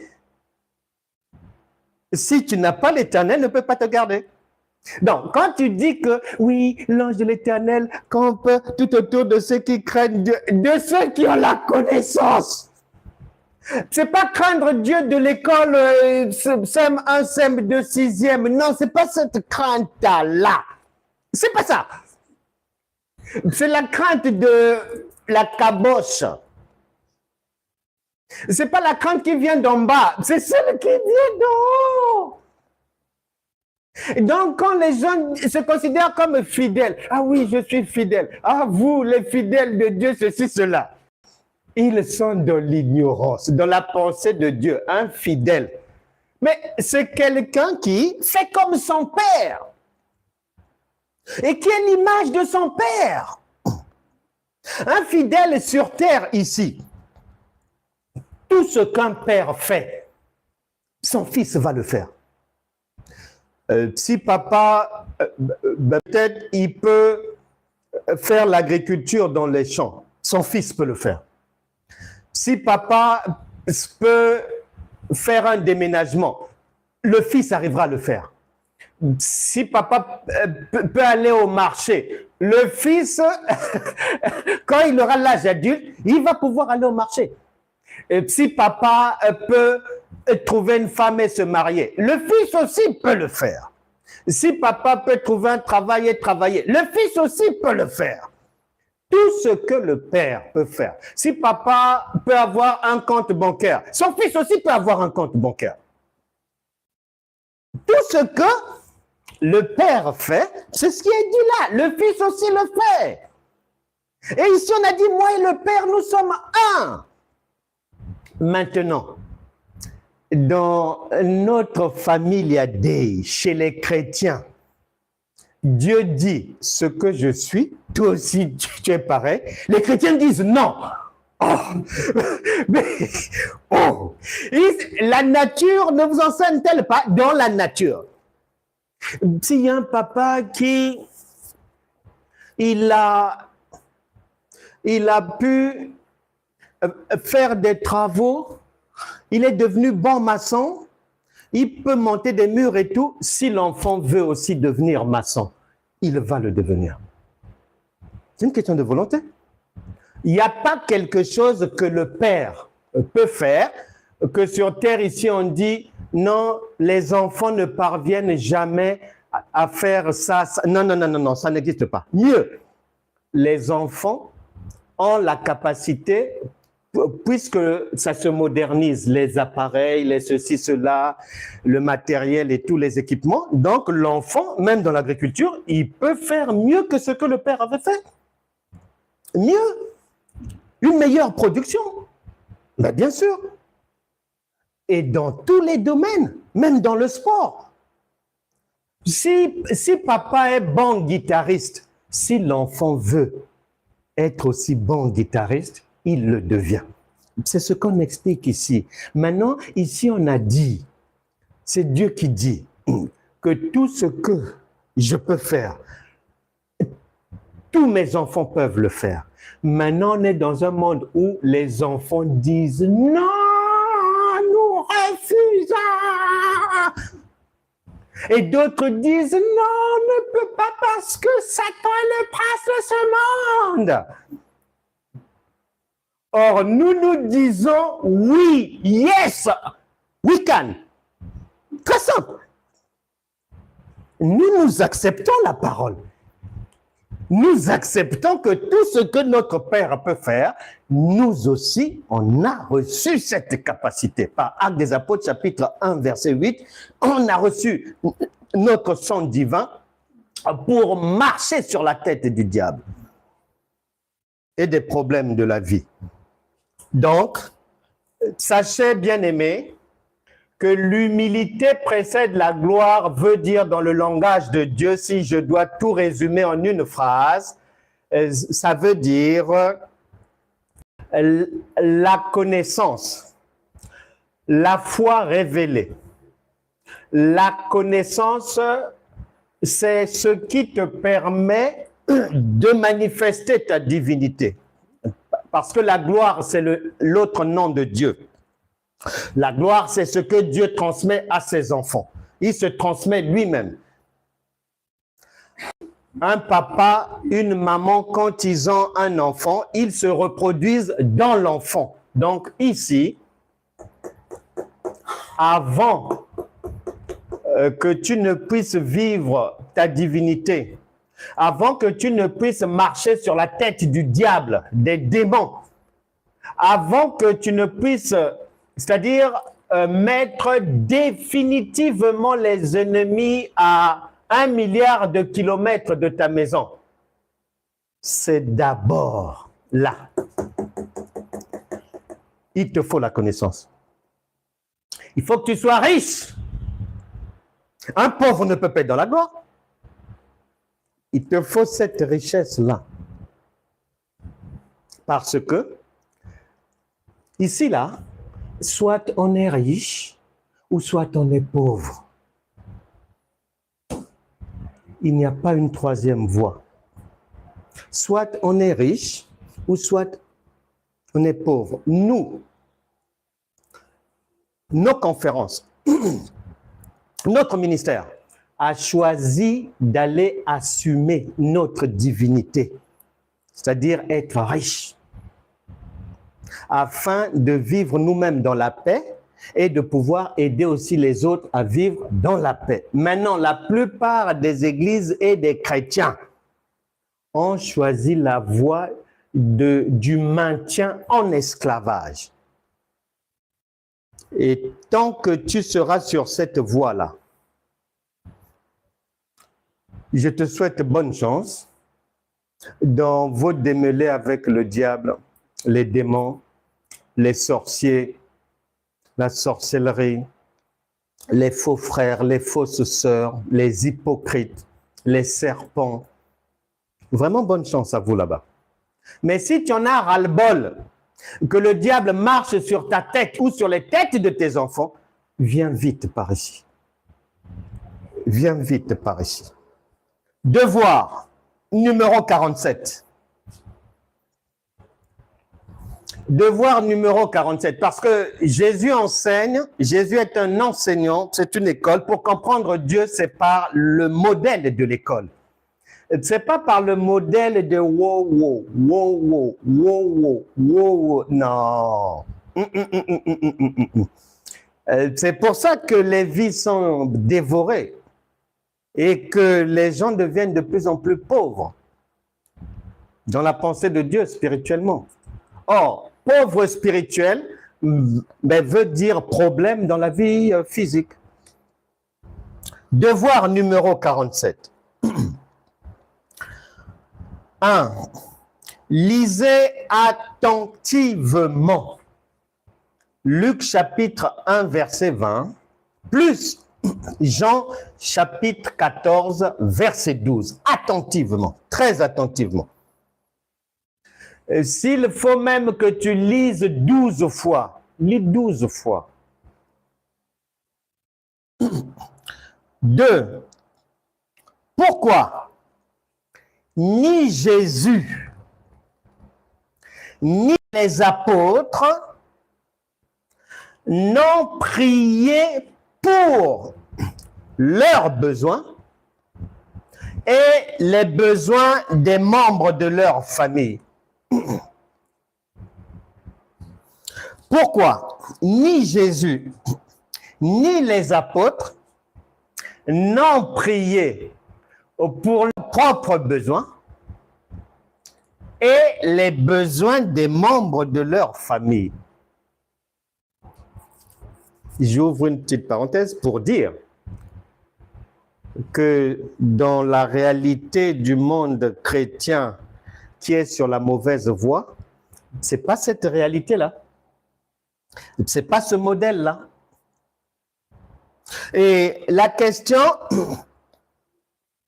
ne confond pas. Je te vois venir m'écrire, oh oui, Jésus avait prié pour la belle-mère de Pierre, ceci, cela et tout. Je ne parle pas de ça, il faut bien lire. Pierre n'a pas prié pour sa belle-mère. Jésus, quand il prie pour la belle-mère de Pierre, elle n'est pas membre de sa famille. Attention, il faut bien écouter. Pourquoi ni Jésus, ni les apôtres n'ont prié pour leurs besoins et ceux de leur famille? Argumenter avec des écritures bibliques, pas des explications qui n'ont pas de soubassement biblique, non. On n'a pas le droit de faire une interprétation personnelle. Non, non, non, non. Tu dois, si tu avances un argument, tu mets le ou les versets bibliques qui sont des feux verts qui te permettent d'avancer dans ton argumentaire, obligatoirement. Voilà, un petit devoir. Et vous le faites parvenir par le même canal, mail, très simple. Un devoir très simple qui va faire du bien à tout le monde parce que, je le rappelle, contrairement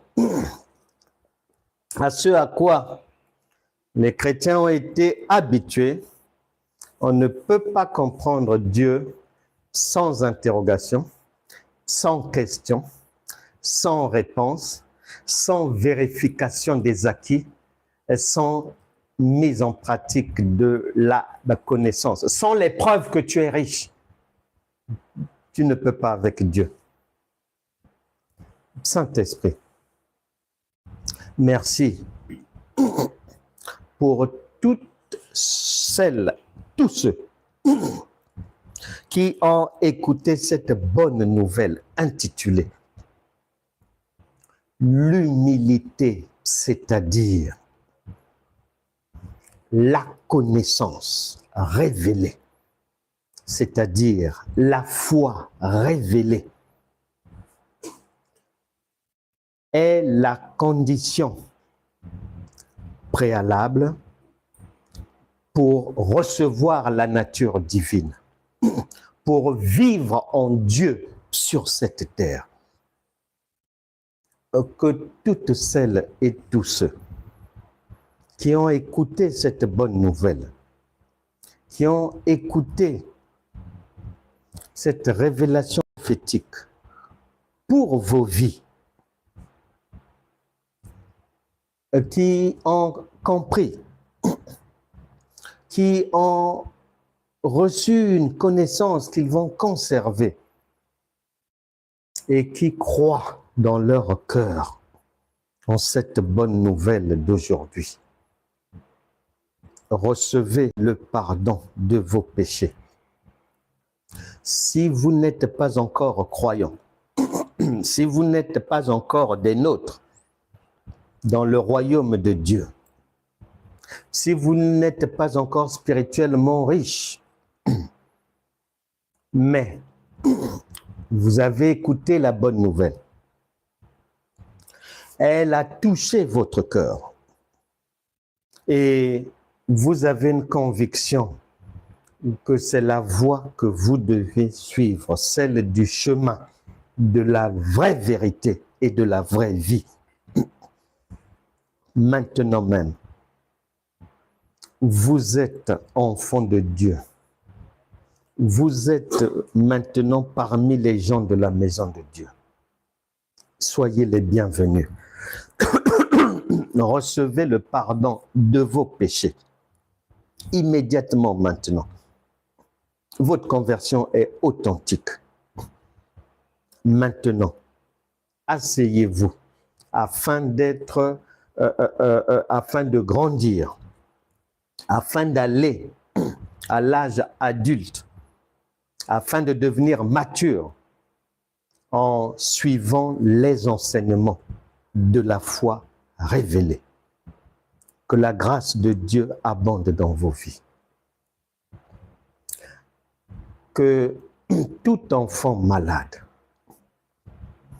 tout enfant en difficulté, le souhait du cœur de Dieu est que tout parent ne puisse pas avoir de soucis. Ne puisse pas avoir de soucis concernant les enfants. Peu importe la maladie de l'enfant, que ça soit la trisomie, que ça soit l'autisme, que ça soit les malformations, déformations congénitales, peu importe le nom, que ça soit la dépression, la folie, peu importe le nom de la maladie, que tout enfant dans la maison d'une personne ici présente soit guéri. Le royaume de Dieu ne vient pas de manière à éblouir les regards. La grossesse d'une femme, l'enfant n'est pas visible, mais tout le monde sait qu'il y a un enfant. Il en est ainsi pour la guérison de tous ces enfants-là. Ils sont guéris.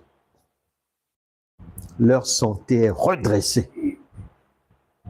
Que tout esprit qui les maltraitait, qui les empêchait de s'épanouir, disparaisse de leur vie. Que la grâce de Dieu permette à tout parent de ne plus ramener à la maison des démons après être allés écouter les doctrines des démons, de ne plus inviter les démons, les mauvais esprits, en suivant des faux prophètes, des fausses prophétesses, en mangeant un pain de vie qui n'en est pas un.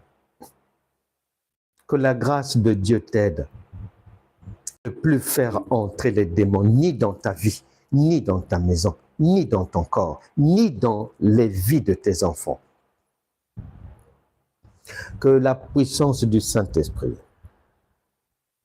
guérisse toute maman, toute personne malade, soit guérie, soit libérée des insomnies, soit libérée des céphalées, des maux de tête à n'en plus finir. Il est dit que c'est pour la liberté, c'est-à-dire la divinité, que Christ est venu rendre chacun libre. Que ta divinité s'exprime réellement à partir d'aujourd'hui. Et que la grâce de Dieu te permette de ne pas mélanger ta divinité avec la boue. Ça ne marchera pas. Il est écrit que nul ne peut suivre 2 maîtres. Cela veut dire personne ne peut en même temps être Dieu et en même temps être un non-Dieu. C'est pas possible. Et si jamais tu es Dieu, tâche de ne faire que ce qu'un Dieu peut faire. Ce qu'un Dieu ne fait pas. Tu lâches prise. Au risque de te retrouver du fait des mélanges en difficulté.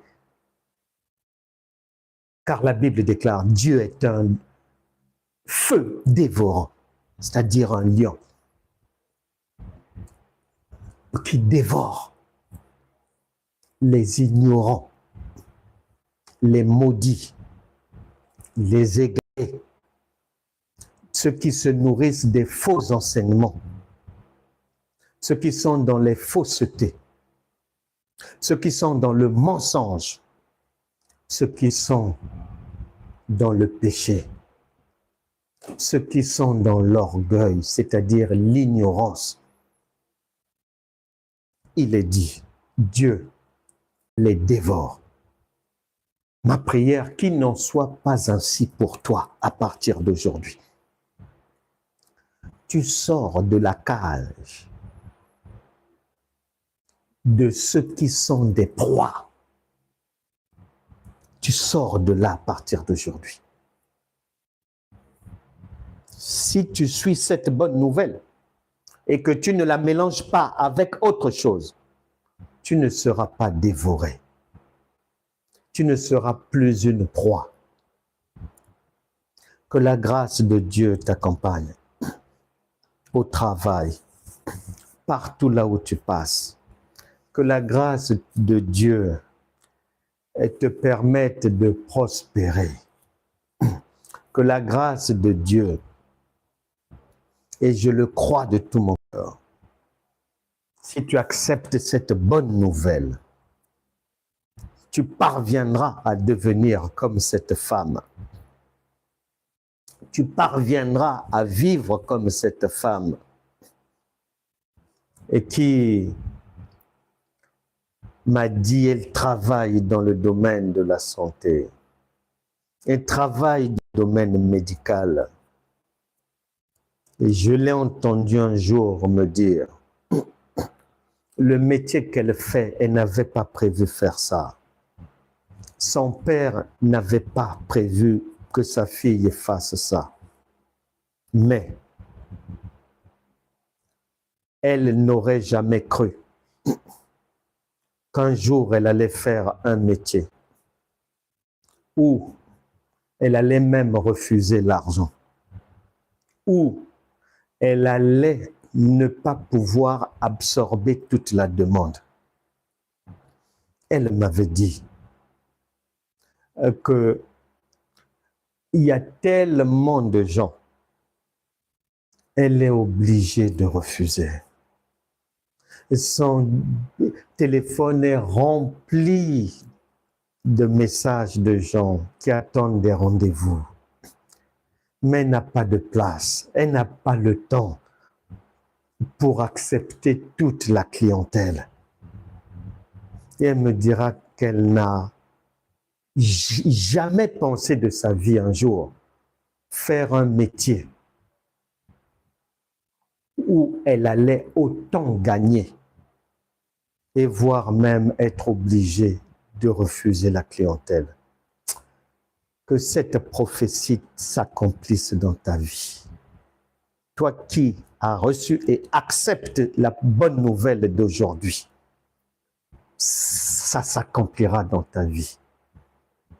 Car le Saint-Esprit ne fait rien au hasard.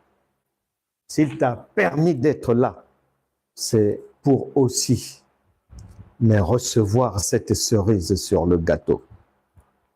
Que la semaine soit pleine de gloire pour chacun d'entre vous, dans son corps, dans son sommeil, dans son âme, dans son esprit, dans ses finances, dans ses rendez-vous, avec les enfants, avec le conjoint, dans le travail, dans les activités, dans son commerce, dans sa créativité.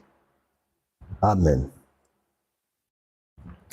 Voilà les amis, voilà, nous sommes arrivés à la fin de notre rendez-vous d'aujourd'hui. N'oubliez pas d'aller vous abonner, YouTube, Franck Cana, École de la foi rêvée, vous vous abonnez. Et il y a plus de 950 enseignements sur la foi révélés là-bas. Vous pouvez vraiment sortir des sentiers battus, sortir de la pauvreté chrétienne pour devenir riche, voire très, très, très riche. Et c'est l'objectif. Si vous avez des questions, vous les envoyez, vous m'envoyez un message. Si vous avez des questions, posez bien vos questions. Si vous avez besoin d'aide, si vous avez besoin de conseils, besoin de prières, n'hésitez pas.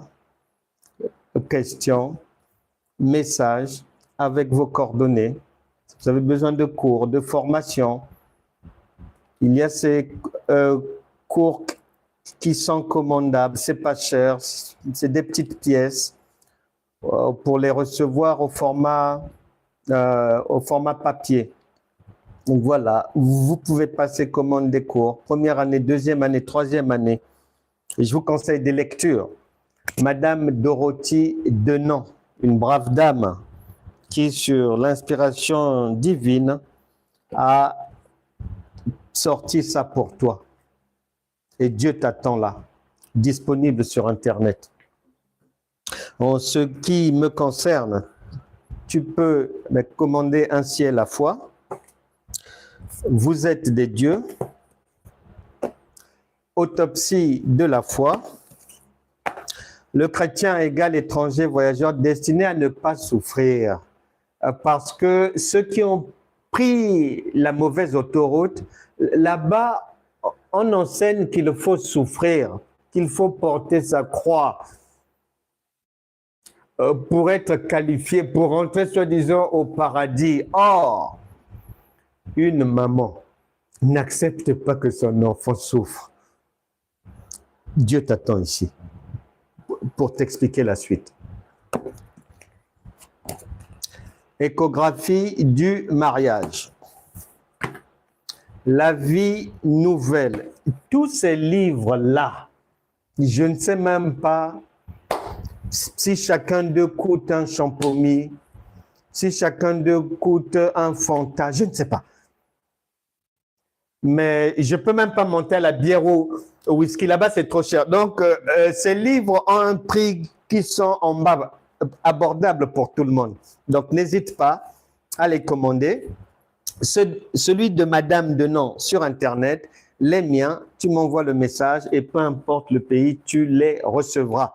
Et si tu as un projet pour écrire un livre, je suis éditeur, tu m'envoies un message, je pourrais t'aider. Même si tu n'as même pas écrit une virgule encore, on en parlera, on t'aidera à réaliser ton rêve de publier un livre.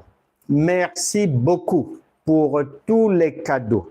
Et vous pouvez continuer à soutenir ce ministère. Merci pour les dons, les offrandes. Vous avez les coordonnées bancaires sur YouTube et sur mon profil Facebook.